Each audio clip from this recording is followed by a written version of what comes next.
Because of the penny shortage, some businesses are rounding to the nearest nickel. If a customer's total ended in 28 cents, their new total would be 30 cents.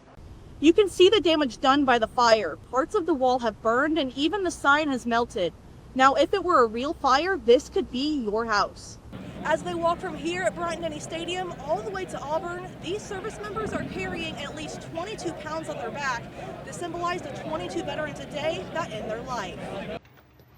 Most people expect a "hi, how are you" when they enter the store, but for some downtown businesses, they're first greeted by the store pets, and they're always happy to see you. The anthropology department hosts field schools like these every fall to give students hands-on experience, but this is the first time in over 30 years where the field school's actually held on campus.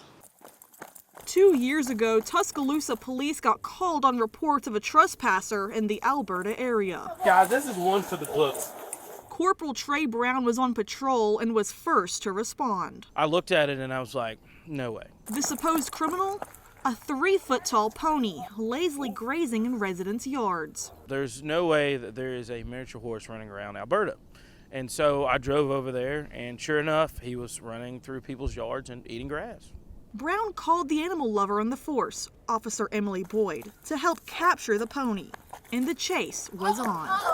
So he was just running around. He was standing in people's yards, getting a couple snacks, and if we got close, he decided to run away.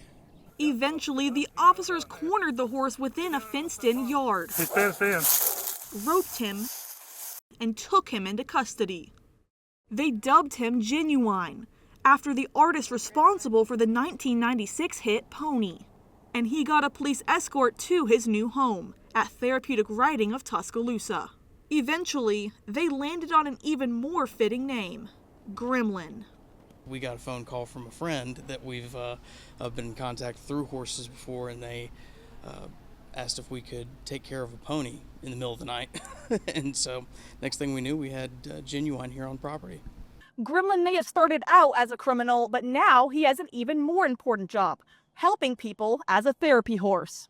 He actually does work with a few of the children here, whether they're grooming him or he's pulling a cart, but he's actually still learning to pull the cart. But since arriving at his new home, Gremlin gave up petty crime, mostly. I mean, the rope's in my lap, and I'm not holding on to it. I never would have imagined that he would ever let me do that the night that we caught him. But Boyd says his personality hasn't changed, and he's definitely still got the same spunk. Local in Tuscaloosa, Madison Brainerd, WVUA 23 News. It started with an attempt to install this lamppost, and now it's the spot where anthropology students are getting an up-close and personal look at the process of uncovering history. Associate Professor of Anthropology Elliot Blair says this historic site was uncovered by accident. Last summer, the facilities was putting in a new light post right behind me here, and they encountered part of the foundation of what we think is the north wall of Washington Hall. Usually field schools like this happen off campus, but after this discovery, Blair says he knew it would be the next site. The anthropology department hosts field schools like these every fall to give students hands-on experience, but this is the first time in over 30 years where the field school's actually held on campus. In 1990, students excavated Madison Hall, a dormitory that burned down during the Civil War. You can actually see the brick corner of the building sitting out there on the quad. Anthropology student William Bowden says being part of the team investigating the University of Alabama's past is thrilling. Being able to actually read the history is one thing, but being able to sit there and look at the history and dig it up yourself is an entirely different experience. For many students, it's their first time working in the field. Anthropology student Katie Farquhar says it's been a great look at what she'll be doing after graduation, and it's helped her meet others with similar passions. There's something about doing this kind of like work for multiple hours a week. It kind of bonds people like nothing else. So it's been a really great experience to meet people within my major, because I feel like that's one thing as a sophomore I didn't really have much of a chance to do. So it's been great. I love all these guys. They're wonderful. Next semester, students will be analyzing the artifacts collected here. Local in Tuscaloosa, Madison Brainerd, WVUA 23 News.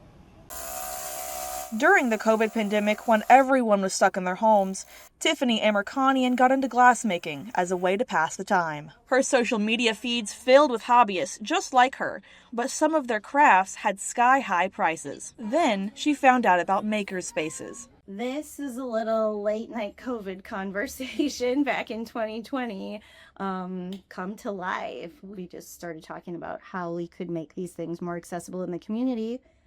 And it went from there. Now she's the owner of Druid City Makerspace, or she describes it, a gym for hobbies. We kind of see ourselves as this is the exposure, and then you can pay for a membership here, and that keeps costs down. Some hobbies, like ceramics, require you to buy a kiln. And to make stained glass, you may need to buy a glass grinder. These expenses can add up, but the Makerspace has them all here. So starting a new hobby doesn't break the bank. After becoming a member, Janet Vieira partnered with Amerkanian and founded Sawdust and Splinters, a makerspace dedicated to woodworking. I already had the knowledge, I had the tools, I had the willingness to teach people, so it just came naturally to expand with her. Their collaboration, Tuscaloosa Made, gives makers a space to sell their projects. And just a few years ago, Mercedes McDaniel couldn't imagine calling herself an artist. Now, she sells her glasswork and ceramics through Tuscaloosa Made. They've had such great advice for me, as far as pricing, marketing, allowing me to set up in the storefront here. So it's been wonderful being a member, because it's helped me with a small business journey. Whether you've tried a million hobbies or you're dipping your toe in for the first time ever, Amerkanian believes everybody has an artistic side. Local in Tuscaloosa, Madison Brainerd, WVUA 23 News.